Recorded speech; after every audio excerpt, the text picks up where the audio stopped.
Olá, pessoal! Hoje nós iremos falar sobre a Lei Geral dos Gases com os professores Fernanda Prete, Química, Michele Mota, Física e Vinícius Tavares, Física.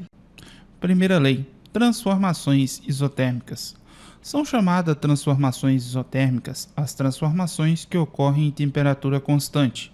À medida que se aumenta a pressão, o volume do gás diminui. O físico e químico irlandês Robert Boyle foi quem iniciou o estudo da relação entre o volume de um gás e sua pressão, além de perceber que, quando diminui a pressão sobre um gás, observa-se um aumento no volume. Todas as substâncias gasosas apresentam essa regularidade, que ficou conhecida como Lei de Boyle. Lembrando, um gás sofre uma transformação isotérmica quando sua temperatura é mantida constante, variando a pressão e o volume do gás, onde temos a relação matemática P1 vezes V1 igual P2 vezes V2, onde P1 é a pressão inicial, V1 o volume inicial, P2 a pressão final e V2 o volume final. Exemplo 1. Transformação isotérmica. Um cilindro com embolo móvel contém 175 ml de dióxido de carbono a pressão de 1,2 atmosferas. Mantendo a temperatura constante, se quisermos que o volume diminua para 25 ml, qual o valor da pressão que teremos de aplicar? Usando a fórmula P1 vezes V1 igual a P2 vezes V2, temos o seguinte: 1,2 é a pressão inicial, 175 o volume inicial, igual P2, que é a pressão que vamos calcular, ou seja, a pressão final, e 25 o volume final. Multiplicando 1,2 vezes 175, teremos 210.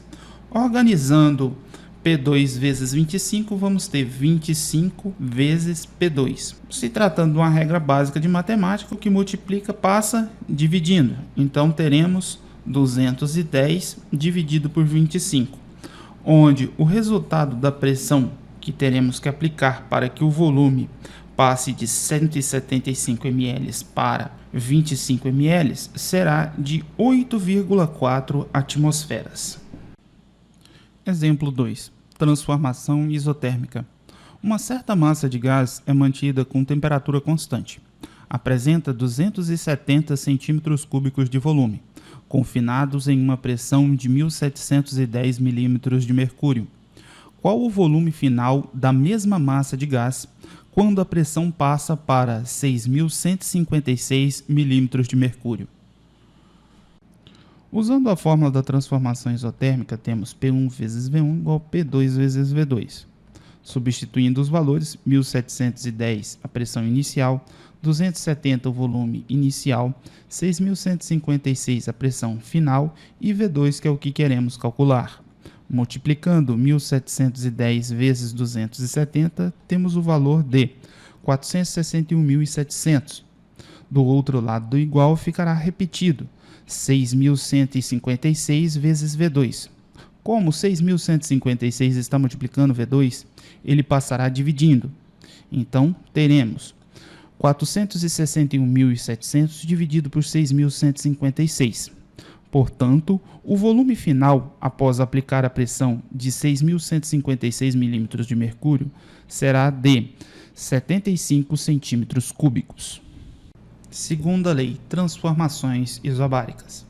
São chamadas de transformações isobáricas as transformações que ocorrem em pressão constante. Quanto maior a temperatura, sendo a pressão constante, o volume ocupado tende a aumentar. Essa propriedade do gás foi estudada em 1787 pelo cientista francês Jacques-Alexandre César Charles. Seu trabalho seria o primeiro passo para o estabelecimento de uma lei física que se completaria com as pesquisas do químico e físico francês Joseph-Louis Gossack. Como homenagem ao trabalho desses cientistas, a lei que relaciona a temperatura e volume de um gás ficou conhecida como a Lei de Charles e Gay-Lussac. Lembrando, um gás sofre uma transformação isobárica quando sua pressão é mantida constante, variando a temperatura e o volume do gás, onde temos a relação matemática V1 dividido por T1 é igual a V2 dividido por T2, onde V1 é o volume inicial, T1 a temperatura inicial, V2 o volume final e T2 a temperatura final. Exemplo 1. Transformação isobárica. Um recipiente com capacidade para 159 litros contém um gás a temperatura de 300 Kelvin. Este recipiente é aquecido até uma temperatura de 420 Kelvin. Mantendo-se constante a pressão, qual o valor do volume ocupado pelo gás a 420 kelvins? Então vamos à resolução do exemplo. Para isso, usaremos a fórmula de transformação isobárica. V1 dividido por T1 igual a V2 dividido por T2. Substituindo os valores, teremos o seguinte: 159, volume inicial, 300, a temperatura inicial, igual a V2, que é o volume a qual nós vamos calcular, e 420, a temperatura final. Efetuando a divisão de 159 dividido por 300, teremos o valor de 0,53. No entanto, do outro lado do igual, simplesmente repetimos V2 dividido por 420. Como 420 está dividindo V2, ele passará multiplicando 0,53. Ficando dessa forma, multiplicando 0,53 vezes 420, temos o valor de 222,6. Ou seja, o valor do volume ocupado pelo gás a 420 kelvins será de 222,6 litros. Exemplo 2. Transformação isobárica. Certa massa gasosa ocupa um volume de 840 ml a 250 Kelvin numa dada pressão. Qual é a temperatura na qual a mesma massa gasosa, na mesma pressão, ocupa um volume de 2.100 ml? Utilizando a fórmula da transformação isobárica, nós vamos ter V1 dividido para T1 igual a V2 dividido para T2. Substituindo, V1 é igual a 840, T1 é 250 igual a 2.100 dividido para T2. Ao dividir 840 por 250, nós vamos ter 3,36 igual a 2.100 dividido para T2. Multiplicando, 3,36 vezes T2 igual a 2.100. Isolando o T2, nós vamos ter T2 é igual a 2.100 dividido para 3,36. Nós vamos ter a temperatura final, que é igual a 625 Kelvin. Terceira lei, transformações isovolumétricas. São chamadas de transformações isovolumétricas as transformações que ocorrem em volume constante. A elevação de temperatura sem variação do volume ocasiona o aumento da pressão sobre o gás. Os estudos quantitativos sobre a relação entre pressão e temperatura para diversos gases, feitos por Charle e Gay-Lussac, levaram à mesma conclusão. Assim, foi estabelecida uma outra lei, conhecida como a segunda lei de Charle e Gay-Lussac. Lembrando, um gás sofre uma transformação isovolumétrica quando seu volume é mantido constante, variando a temperatura e a pressão, onde temos a relação matemática. P1 dividido por T1 é igual a P2 dividido por T2, onde P1 é a pressão inicial, T1 a temperatura inicial, P2 a pressão final e T2 a temperatura final. Exemplo 1. Transformação isovolumétrica.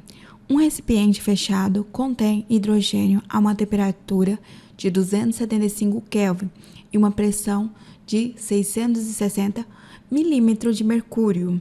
Qual o valor da pressão exercida quando se eleva a temperatura a 335 Kelvin?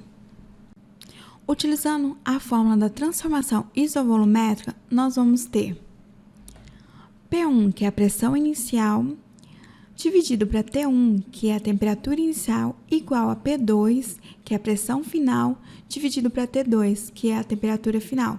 Substituindo, nós vamos ter pressão inicial, 660 milímetros de mercúrio, dividido para a temperatura inicial, que é 275 Kelvin, igual a P2, que é a pressão final que estamos caçando, dividido para 335, que é a temperatura final. Dividindo 660 por 275, nós vamos obter 2,4 igual a P2 dividido para 335. Multiplicando, nós vamos ter 2,4 vezes 335 igual a P2. Ao multiplicar 2,4 vezes 335, nós vamos obter o valor da pressão final. O valor da pressão final é 840 milímetros de mercúrio. Exemplo 2. Transformação isovolumétrica. Um frasco fechado contém um gás a 320 Kelvin, exercendo uma pressão de 2,88 atmosferas. Se provocarmos uma elevação na sua temperatura até atingir 410 kelvins, qual será a sua nova pressão, mantendo-se constante o volume? Usando a fórmula da transformação isovolumétrica, temos P1 dividido por T1 igual a P2 dividido por T2. Substituindo os valores, teremos a pressão inicial de 2,8, 320 temperatura inicial, igual a P2, que é a pressão a qual vamos calcular, e 410 a temperatura final. Efetuando a divisão de 2,88 por 320, temos o resultado de 9 milésimos, igual a P2 dividido por 410. Como 410 está dividindo P2, ele passará multiplicando 9 milésimos, ficando desta forma. Efetuando o cálculo, 9 milésimos vezes 410, teremos a pressão final, que é de 3,69 atmosferas. Lei geral dos gases. Com base nas 3 leis dos gases, podemos estabelecer uma lei geral, que vai nos permitir a elaboração de modelos explicativos para o comportamento da matéria. Como toda lei, ela é uma generalização teórica, tendo suas limitações. Consequentemente, os modelos desenvolvidos a partir dela, como todo modelo científico, também são aproximações da realidade. A equação geral do gás ideal relaciona as 3 variáveis de estado, pressão, volume e temperatura, onde temos a relação matemática P1 vezes V1 dividido por T1 igual a P2 vezes V2 dividido por T2, onde P1 é a pressão inicial, V1 volume inicial, T1 temperatura inicial, P2 pressão final, V2 volume final e T2 temperatura final. Exemplo 1. Lei geral dos gases. Certa massa de gás de hidrogênio ocupa um volume de 96 litros a 5,4 atm e 135 Kelvin. A que temperatura essa massa de hidrogênio irá ocupar um volume de 720 litros na pressão de 1,6 atm? Utilizando a fórmula da lei geral dos gases, nós vamos ter P1, que é a pressão inicial, vezes V1, que é o volume inicial, dividido para T1, que é a temperatura inicial, igual a P2, que é a pressão final, vezes V2, que é o volume final, dividido para T2, que é a temperatura final. Substituindo, a pressão inicial é de 5,4 atm, vezes o volume inicial, que é de 96 litros, dividido pela temperatura inicial, que é de 135 Kelvin, igual a pressão final, que é de 1,6, vezes o volume final, que é de 720 litros, dividido pela temperatura final que nós estamos procurando. Multiplicando 5,4 vezes 96, nós vamos obter 518,4 dividido para 135, igual, multiplicando 1,6 vezes 720, nós vamos ter 1.152 dividido para T2. Ao dividir 518,4 por 135, nós vamos obter 3,84 igual a 1.152 dividido por T2. Multiplicando, nós vamos ter 3,84 vezes T2 igual a 1.152. Isolando o T2, nós vamos obter T2 igual a 1.152 dividido por 3,84. Ao dividir 1.152 por 3,84, nós vamos obter a temperatura final. A temperatura final é igual a 300 Kelvin. Exemplo 2. Lei geral dos gases. Uma determinada massa de gás oxigênio ocupa um volume de 12 litros a uma pressão de 3,0 atmosferas e na temperatura de 300 Kelvin. Que volume ocupará esta mesma massa de gás oxigênio na temperatura de 375 kelvins e pressão de 1,5 atmosferas? Usando a fórmula da Lei Geral dos Gases, temos P1 vezes V1 dividido por T1 igual a P2 vezes V2 dividido por T2. Substituindo os valores, temos 3,0 pressão inicial vezes 12 volume inicial dividido por 300 temperatura inicial igual a 1,5 pressão final vezes V2, que é o que vamos calcular, dividido por 375, que é a temperatura final. Efetuando o cálculo de 3 vezes 12, teremos o resultado de 36. Então, dividindo 36 por 300, obtemos o valor de 0,12. 1,5 dividido por 375, que dá o valor de 4 milésimos, vezes V2. Como 4 milésimos está multiplicando V2, ele passará dividindo 0,12. Portanto, teremos 0,12 dividido para 4 milésimos, o que nos dá um volume final de 30 litros. Exemplo 3, Lei Geral dos Gases. Um gás ideal, confinado inicialmente a temperatura de 315 kelvins, pressão de 1,5 atmosferas e volume de 84 litros. Sofre a diminuição no seu volume para 18 litros e sua temperatura aumenta para 360 kelvins. Qual a pressão final do gás? Novamente, usaremos a fórmula da Lei Geral dos Gases.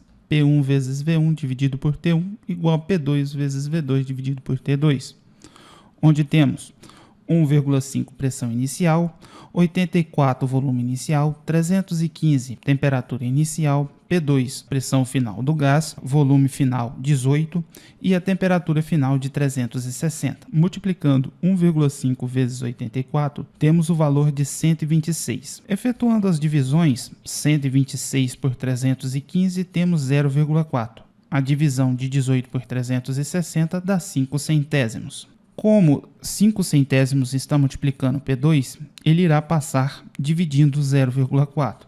Portanto, teremos 0,4 dividido por 5 centésimos, o que nos dá uma pressão final de 8 atmosferas. Equação de Clapeyron. O químico e físico italiano Amadeo Avogadro fez uma outra importante consideração para a compreensão do comportamento dos gases. Em seus estudos, ele levantou a hipótese de que volumes iguais de gases sobre as mesmas condições de temperatura e pressão contêm o mesmo número de constituintes, ou seja, o mesmo número de molécula. A quantidade N de matéria, a gente fala números de mol, grandeza que mede a quantidade de entidades químicas, representada por N, é uma outra constante, denominada constante universal dos gases perfeitos, representado por R, onde podemos chegar à conhecida equação geral dos gases. Na equação geral dos gases, nós temos a formulazinha P vezes V igual a N vezes R vezes T. O P ele representa a pressão, o V representa volume, N representa o número de mol, a quantidade de matéria, R representa as constantes dos gases e o T representa a temperatura. Aqui nós também, para memorizar bem essa formulazinha, a gente pode falar, representar ela por você nunca rezei tanto, que aí você consegue memorizar melhor. Vamos aqui para um exercício. O exercício número 1. Termodinamicamente, o gás ideal é definido como o gás cujas variáveis de estado se relacionam pela equação PV igual a N vezes R vezes T, em que P é a pressão, V é o volume, T é a temperatura na escala Kelvin, R é a constante universal dos gases e vale 0,082 atm vezes L barra mol vezes Kelvin, e N é o número de mol do gás. Um recipiente de 20,5 litros contém hidrogênio a 27 graus Celsius e 9 atm de pressão. Supondo que o hidrogênio comporta-se como um gás ideal, quantas gramas de hidrogênio estão contidos nesse recipiente? Nós temos aí a massa molecular do hidrogênio, que é 2 gramas por mol. O valor do P é 9 atm, nós vamos já puxar os valores que foram dados no probleminha, né?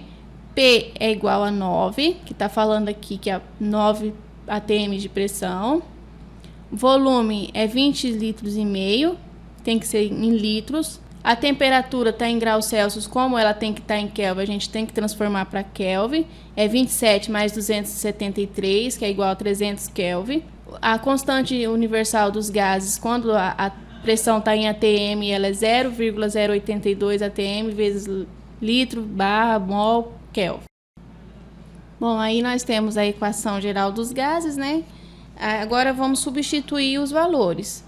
O valor da pressão é 9, o valor do volume é 20,5, números de mols é o que a gente precisa achar para depois achar a quantidade em gramas. A constante universal dos gases é 0,082 e a temperatura 300. Aí agora eu vou multiplicar. 9 vezes 20,5, 184,5. N eu vou repetir. E 0,082 vezes 300 é igual a 24,6. Vou passar o 24,6 dividindo, regrinha de matemática, né? 184,5 dividido por 24,6 é igual a 7,5 mols. Então, eu achei o número de mol. Agora, para eu achar a quantidade em gramas, eu vou jogar na formulazinha do número de mol. N quer dizer o número de mol. Esse M de cima é a massa em gramas, né, que é o que está querendo no problema. E o M maiúsculo é a massa molecular. Ali foi me dado já a massa molecular. Então, qual é o valor do N? 7,5. O Mzinho minúsculo, ele é o que está procurando, né, que é a massa em gramas. E o valor da massa molecular do hidrogênio, que é 2 gramas. Então, multiplicando cruzada a equação, eu tenho 7,5 vezes 2, que é igual a 15 gramas. Então, a massa do gás de hidrogênio é 15 gramas. Vamos para outros exemplos aqui, então. Determina o número de mol de um gás que ocupa o volume de 90 litros. Esse gás está a uma pressão de 2 atm e uma temperatura de 100 kelvins. Dado o valor do R, que é 0,082. Agora vamos jogar na equaçãozinha geral dos gases. O valor da pressão é 2 atm, o valor do volume é 90, o número de mol, o Nzinho, é o que a gente está procurando. O valor do R, que é a constante dos gases, é 0,082 e a temperatura é 100 Kelvin. Então, como já está em Kelvin, não precisa de eu transformar. Vamos multiplicar. 2 vezes 90 igual a 180. Aí o número de mol estou procurando. 0,082 vezes 100 é igual a 8,2. Regrinha de matemática, ele está multiplicando, passa dividindo. 180 dividido para 8,2, o número de mol é igual a 21,95 mol. Vamos para mais um exemplo. Um recipiente de volume totalmente fechado contém 1 mol de gás ideal, sob uma certa pressão. A temperatura absoluta do gás é de 47 graus Celsius e a constante universal dos gases perfeitos é de 0,082. Se esse gás é submetido a uma transformação isotérmica, podemos afirmar que a pressão no instante em que ele ocupa o volume de 32,8 litros é de quanto? Então, aqui a temperatura ela está em graus Celsius. Eu tenho que transformar para Kelvin. Eu vou somar mais 273. 47 mais 273 é igual a 320 Kelvin. Vamos agora substituir na formulazinha os valores que eu tenho. A pressão é o que eu estou procurando. O valor do volume é 32,8. O valor do número de mol é 1. O valor da constante 0,082 e o valor da temperatura é 320. Fazendo as multiplicações, aqui 1 vezes 0,082 vezes 320 é igual a 26,24. 32,8 está multiplicando, ela passa dividindo. Então, 26,24 dividido para 32,8 é igual a 0,8 atm. Então, a pressão que pediu é de 0,8 atm. Questões do Enem comentadas. Enem 2018. Talvez você já tenha bebido suco usando 2 canudinhos iguais. Entretanto, pode-se verificar que, se colocar um canudinho imerso no suco e outro do lado de fora do líquido, fazendo a sucção simultaneamente em ambos, você terá dificuldade em bebê-lo. Essa dificuldade ocorre porque Ocorre por quê? Porque o canudinho do lado de fora do líquido não há a diferença de pressão capaz de provocar a subida deste líquido, né? Ou seja, a pressão do interior da boca, da nossa boca, ela será praticamente a pressão atmosférica. Então, para essa questão, a resposta correta é a letra E, que a pressão do interior da boca assume praticamente o mesmo valor daquela que atua sobre o suco. Enem 2015. Uma pessoa abre uma geladeira, verifica o que há dentro e depois fecha a porta dessa geladeira. Em seguida, ela tenta abrir a geladeira novamente, mas só consegue fazer isso depois de exercer uma força mais intensa do que o habitual. A dificuldade extra para reabrir a geladeira ocorre por quê? Por quê? Porque dentro da geladeira o ar confinado é resfriado, o volume ali apresenta um volume constante, logo ocorrerá uma redução na pressão. Ou seja, quando a gente abre a geladeira, ocorre uma troca de calor com ar ao redor, de modo que a temperatura dentro da geladeira ela vai aumentar e essa temperatura ela vai ficar mais quente. Quando fechamos a porta da geladeira, ela tenta diminuir a temperatura do ar interno. Ou seja, para abrirmos a geladeira novamente, nós temos que fazer uma força resultante capaz de vencer essa diferença. Então, para essa questão, a resposta correta seria a letra D, que diz que a pressão do interior da geladeira está abaixo da pressão externa. Enem 2011. O motor só poderá realizar trabalho se receber uma quantidade de energia de outro sistema. No caso, a energia armazenada no combustível é, em parte, liberada durante a combustão, para que o aparelho possa funcionar. Quando o motor funciona, parte da energia convertida ou transformada na combustão não pode ser utilizado para a realização de trabalho. Isso significa dizer que há vazamento da energia em outra forma. De acordo com o texto, as transformações de energia que ocorrem durante o funcionamento do motor são decorrentes. De acordo com a segunda lei da termodinâmica, nenhuma máquina térmica pode chegar ao rendimento de 100%. Isso significa que não existe transformação integral de calor em trabalho. Portanto, a resposta correta é a letra C. De acordo com o texto, as transformações de energia que ocorrem durante o funcionamento do motor são decorrentes da conversão integral de calor em trabalho ser impossível. Enem 2003. No Brasil, o sistema de transporte depende do uso de combustíveis fósseis e de biomassa, cuja energia é convertida em movimento de veículos.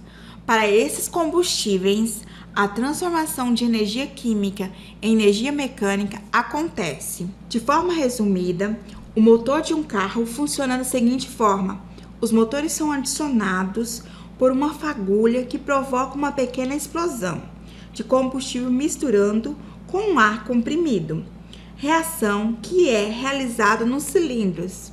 Essa explosão faz com que os pistões se movimentem e assim é adicionado uma sequência de engrenagem, ocasionando o movimento do veículo. Portanto, a resposta correta é a letra A, na combustão, que gera gases quentes para mover os pistões no motor.